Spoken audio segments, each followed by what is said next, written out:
Halo, assalamualaikum warahmatullahi wabarakatuh. Balik lagi di channel aku, tentunya dengan ocehan-ocehanku yang gak jelas ini. Tapi semoga kalian tetap suka dengerinnya. Oke deh, untuk kali ini kita akan bahas sosok fenomenal lainnya yang pastinya ini sudah sangat terkenal dan pasti kalian sudah pernah denger sih. Apalagi kalau kalian pecinta seni, pasti udah familiar banget dengan nama ini. Dia adalah Leonardo da Vinci. Oke, langsung aja ya kita bahas. Jadi, Leonardo da Vinci ini lahir pada 15 April 1452 di desa kecil Vinci, Italia. Dia tumbuh di masa Renaissance, di mana era kebangkitan seni, ilmu pengetahuan, dan juga penemuan-penemuan baru. Leonardo ini adalah anak tidak sah dari pasangan Piero da Vinci, seorang notaris kaya, dan Caterina, seorang wanita desa. Meskipun statusnya sebagai anak tidak sah, ini nggak menghalangi dia untuk mendapatkan pendidikan. Di usia yang cukup muda, Leonardo ini udah menunjukkan ketertarikannya pada alam dan juga mulai belajar seni dan teknik. Dan di usia 14 tahun, Leonardo menjadi murid Andrea del Verrocchio, seorang seniman ternama di Florence. Nah, Verrocchio ini adalah satu guru besar di masa itu, dan disinilah Leonardo mulai mengembangkan bakatnya sebagai pelukis, pematung, dan juga insinyur. Di studio Verrocchio ini, Leonardo nggak cuma belajar melukis dan memahat, tapi juga mempelajari ilmu mekanika dan teknik. Nah, nantinya ini membentuk dasar dari banyak penemuannya. Selanjutnya, kita bahas yang paling terkenal yaitu Mona Lisa. Siapa sih yang nggak kenal Mona Lisa? Jadi lukisan ini mungkin adalah karya seni paling terkenal di dunia. Tapi ada banyak misteri dan fakta menarik di balik lukisan kecil ini. Yaps, ukurannya hanya sekitar 77 kali 53 cm loh. Pertama, siapa sih sebenarnya wanita di lukisan ini? Jadi ada banyak teori ya. Salah satu yang paling diterima adalah bahwa Mona Lisa adalah Lisa Gherardini, seorang wanita dari Florence. Jadi dia adalah istri dari seorang pedagang kaya, dan Leonardo ini melukisnya atas permintaan suaminya. Tapi ada juga teori yang bilang bahwa Mona Lisa sebenarnya adalah potret diri Leonardo dalam versi wanita. Makanya senyumnya jadi sangat misterius dan ekspresinya seolah-olah bisa berubah tergantung dari sudut mana kamu melihat. Dan yang bikin Mona Lisa begitu unik adalah teknik melukis yang digunakan oleh Leonardo, yang disebut sfumato. Ini adalah teknik yang membuat transisi antara warna dan bayangan jadi sangat halus, sehingga ekspresi wajahnya ini terlihat samar dan berubah-ubah. Kalau kamu perhatiin dari jarak dekat, senyuman Mona Lisa ini bisa terlihat menyembunyikan sesuatu. Tapi kalau dari jauh, dia terlihat seperti tersenyum dengan penuh ketenangan. Satu lagi fakta menarik, Mona Lisa ini pernah dicuri dari Museum Louvre pada tahun 1911 oleh seorang pria bernama Vincenzo Perugia. Dia berhasil membawa lukisan itu keluar museum dan menyimpan di apartemennya selama 2 tahun. Jadi Vincenzo ini mencuri lukisan itu karena dia merasa Mona Lisa ini seharusnya kembali ke Italia, di mana tanah kelahiran Leonardo. Namun akhirnya lukisan itu ditemukan lagi dan sekarang jadi salah satu karya yang paling dijaga di dunia dengan keamanan super ketat. Selain sebagai pelukis, Leonardo ini adalah ahli anatomi yang luar biasa di zamannya. Jadi di zamannya ini gak banyak orang yang berani membedah tubuh manusia karena dianggap tabu. Tapi Leonardo ini nekat melakukannya demi memahami bagaimana tubuh bekerja. Dia membedah puluhan mayat secara diam-diam dan juga membuat sketsa tubuh manusia yang sangat detail, mulai dari otot, tulang, organ dalam hingga otak. Apa yang dilakukan Leonardo di bidang anatomi ini benar-benar luar biasa untuk zamannya ya. Banyak dari temuan-temuan ini baru dipahami oleh ilmu kedokteran modern ratusan tahun kemudian. Misalnya nih, dia adalah salah satu orang pertama yang menggambar secara akurat bagaimana janin berada di dalam rahim ibu. Selain itu, Leonardo juga sangat tertarik pada fungsi jantung dan juga sirkulasi darah, yang pada akhirnya mempengaruhi penelitian medis tentang kardiologi di masa mendatang. Walaupun dia nggak pernah mempublikasikan penelitian anatominya secara luas, namun catatan dan sketsanya ini menjadi salah satu harta karun terbesar dalam sejarah ilmu pengetahuan. Hingga kini, catatan-catatan Leonardo ini masih dikagumi oleh dokter dan ilmuwan di seluruh dunia. Leonardo da Vinci ini juga punya mimpi besar, membuat manusia bisa terbang. Dia menghabiskan banyak waktu untuk mengamati burung dan mencoba mempelajari bagaimana mereka bisa terbang dengan begitu mudah. Dari pengamatan ini, Leonardo mulai merancang berbagai macam mesin terbang yang dianggap sebagai cikal bakal teknologi penerbangan modern. Salah satu desain terkenalnya adalah ornithopter, sebuah mesin dengan sayap besar yang dirancang agar bisa digerakkan seperti burung. Leonardo berharap manusia bisa menggerakkan sayap ini dengan kekuatan tangan dan kakinya untuk terbang. Sayangnya, meskipun sketsanya ini tampak canggih, mesin ini nggak pernah berhasil diterbangkan karena manusia nggak cukup kuat untuk menggerakkan sayap sebesar itu. Gak berhenti sampai di situ aja, Leonardo ini juga menciptakan desain untuk helikopter pertama yang dikenal sebagai aerial screw. Desainnya berupa skrup besar yang akan berputar dan menghasilkan gaya angkat. Meskipun teknologi di zamannya belum memungkinkan untuk merealisasikan ide ini, namun konsep dasar dari aerial screw ini sangat mirip dengan helikopter modern yang kita kenal hari ini. Jadi banyak orang menganggap Leonardo ini adalah pelopor dalam bidang penerbangan. Meskipun semua desainnya masih bersifat teoritis di masanya. Tapi ide-ide inilah yang kemudian menjadi inspirasi besar bagi para penemu di masa-masa selanjutnya. Ya bayangin aja ya, di zaman Leonardo nggak ada yang pernah ngebayangin soal robot. Tapi Leonardo da Vinci sudah melangkah lebih jauh lagi dengan mendesain robot.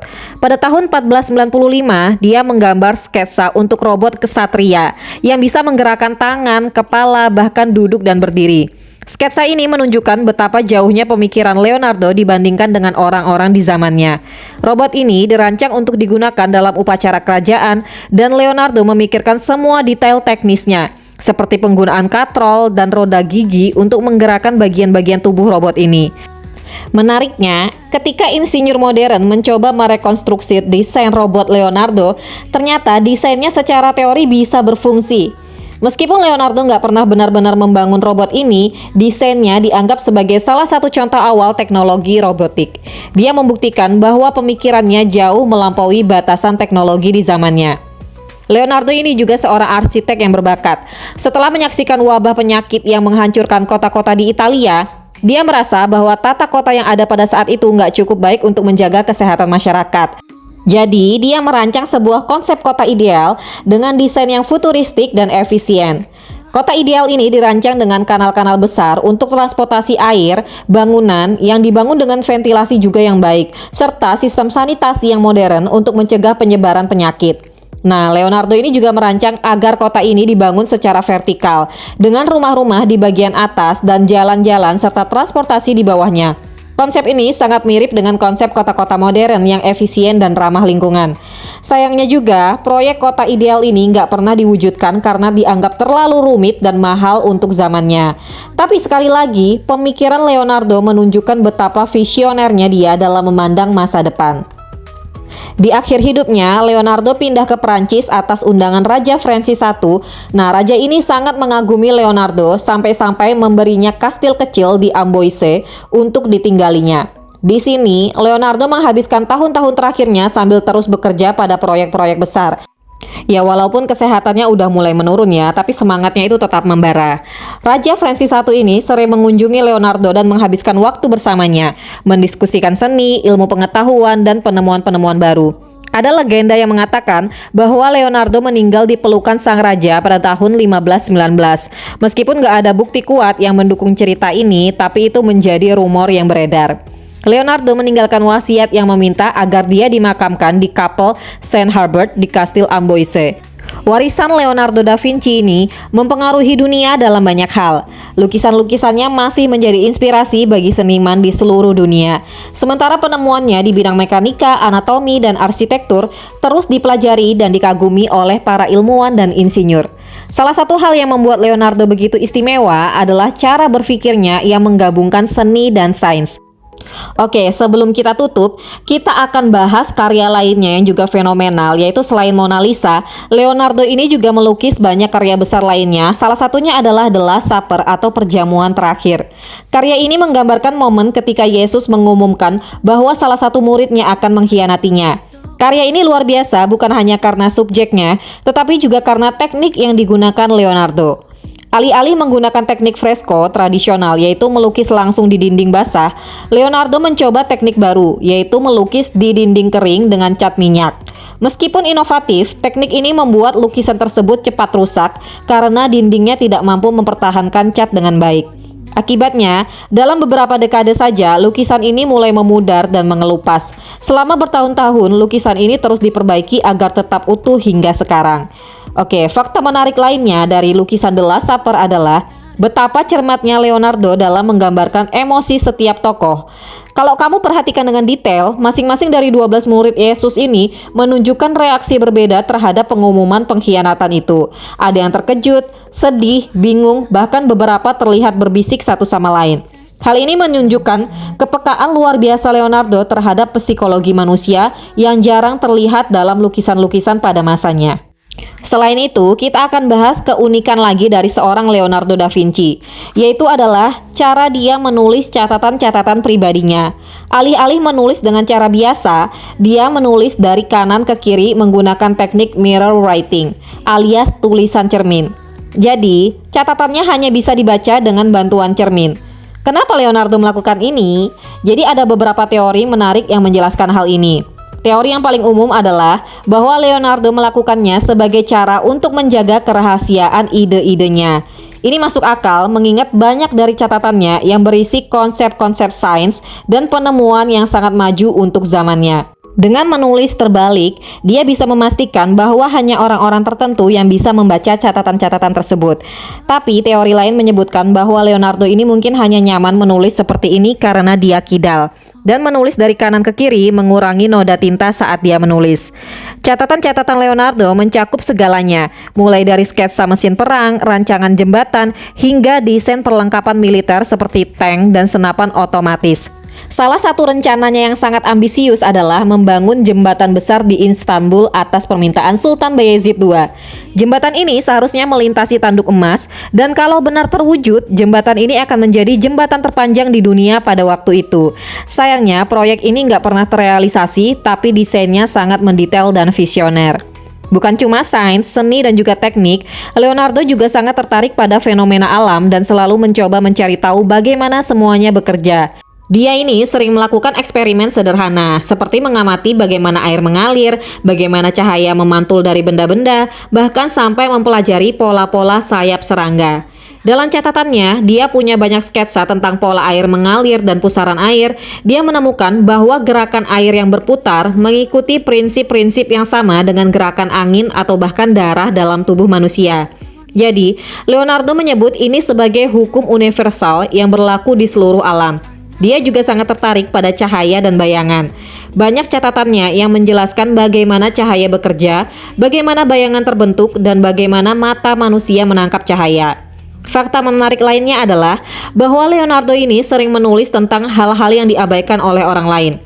Misalnya, dia memperhatikan bagaimana daun di pohon selalu tersusun sedemikian rupa sehingga setiap daun mendapatkan cukup sinar matahari. Jadi ini adalah pengamatan yang sangat mendalam dan relevan dengan apa yang kita kenal sekarang sebagai aturan daun atau piloteksis, sesuatu yang baru dipelajari secara ilmiah beberapa abad kemudian.